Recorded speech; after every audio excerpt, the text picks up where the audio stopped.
going to tell you today is my way or the path that I see for success. And if you listen carefully, you will really find the right formula maybe for success. And it's a little bit also what the previous speaker spoke about. So there's some correlations about that because it truly shows, that success is something inherently different to what you think and what you have learned.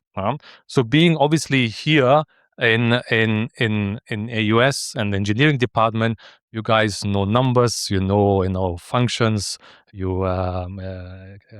calculations, and so on and so forth. Science. I do nothing of that except a little bit of science, just to give you my own way of how I saw, during my 20 years of leading people, what really truly success is. And if you're a student here, you would think, success is either working hard or being smart. There's no other way. Either you work hard or be smart. Best thing is you do both. If you don't do anything of them, then tough luck.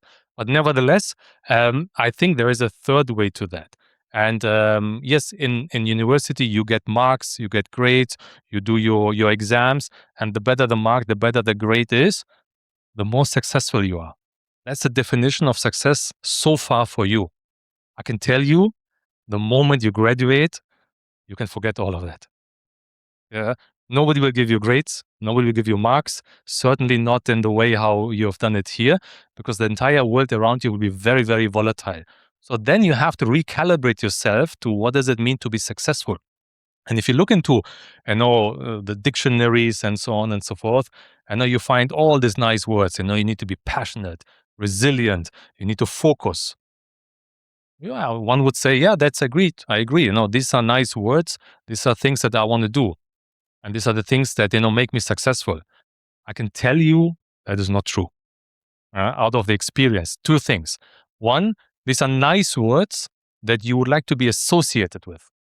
But do they really help you to make you better? Not really. Do they help you really to make you successful? Not really. And there is one word missing, and we had that in the discussion before, the word failure. And I think that's a very critical point, that you understand that failure is a part of the success. So success is not usually like what mentioned here, is not the absence of failure. Quite the opposite. They go really hand in hand. And I'll tell you a small story about that. I'm a CEO or managing director. So in the 20 years, I had a couple of businesses that were not running very well. So there was one particular business that really I had to let go of the business leader of that unit. So we let them go, and we were looking for a new business leader. And what you do, you look into CVs, you look into, you hire headhunters, you do the interviews. I interviewed quite a lot, and then we decided, I decided that is the person that we want to hire. I was absolutely clear that person will really turn that business around. So we hired that person. What happened? After 2 months, we had to fire him again. Why? Because I made a mistake. Because I was so sure with my years of experience that I know the candidate, or I know what it is required to do the job. But the person failed. Hence, I failed.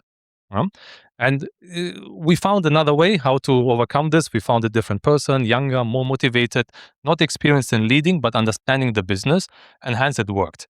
But it really shows the time when I was successful was after the day I was wrong. And that is something that is very, very important, because every day we are wrong. Every day I am wrong. Even if you are a CEO or whatever, you need to inherit that. So you need to really internalize that it's part of the being of you are, or what you are. And that was one time when I was wrong. Actually, there were many, many other days. So on 5th of January, I was wrong with something. Actually, during that week, I was multiple times wrong. In that month, I was wrong many, many times.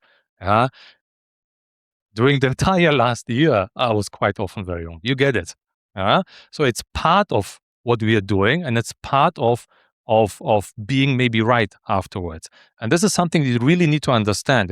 Being wrong is not a problem. but what you do out of it is very, very important. And I try to give you 3 lessons, lessons for life and lessons, that you can really take on during your time at the university, but maybe outside as well, to understand, what we can do or what you can do after that. So being wrong is not a problem. However, keep moving. Very simple. You will be wrong. You will make mistakes. It's very uncomfortable to make mistakes, because you making mistakes is a feeling of failure. It's not natural. Yeah, but be persistent. Just continue.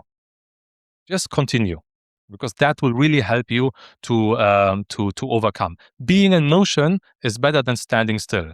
You as engineers would understand it maybe a little better, but motion is always better than standing still. Yeah, make mistakes, but don't make the same mistake twice. That's not good. Yeah? Learn from that. Lesson number 2. Well, actually, before we come to lesson number 2, so you need to be really willing to be wrong today to be good for the future. Very, very simple. And you have to do it every day. Lesson number 2. Don't let your expertise become a blind spot. That happened to me in the example. I knew I was right. I have so much experience. I know my field. I know the people. At the end, I was wrong because I was blind spotted by what I have done. So you need to learn to unlearn.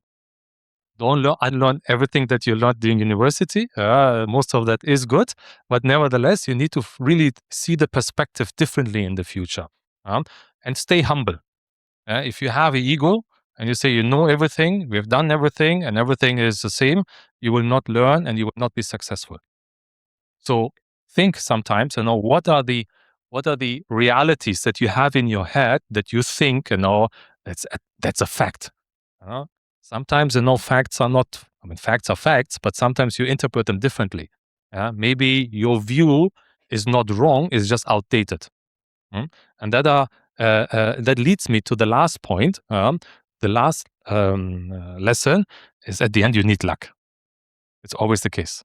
You can be prepared. You can do everything in your field of action, in your area of control. And when luck hits, you just walk through it. So really be on the verge for finding that exposure. And last but not least, these are all individual ways of looking into success. Now, hopefully, inshallah, you will become also CEOs or leaders in your field. And then it will be a little bit difficult or different, because being a CEO and then also being successful means different things.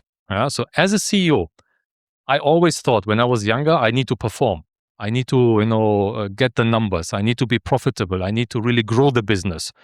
All of that. I can tell you it's nothing like that. Because if you're a CEO, you're heading an organization. And you need to make sure that the organization is successful, and that the organization is successful in all elements, in all areas. And that once you leave, either retire or do a different job, that this organization continues to be successful. That's very important.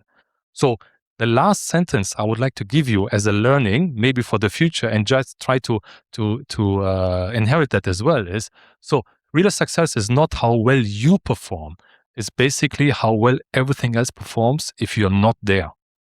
As a true leader of an industry, you need to make yourself redundant. And only that, when it's the case and you leave a legacy, and the company and the business and the people are much better than when you came in, then you're successful.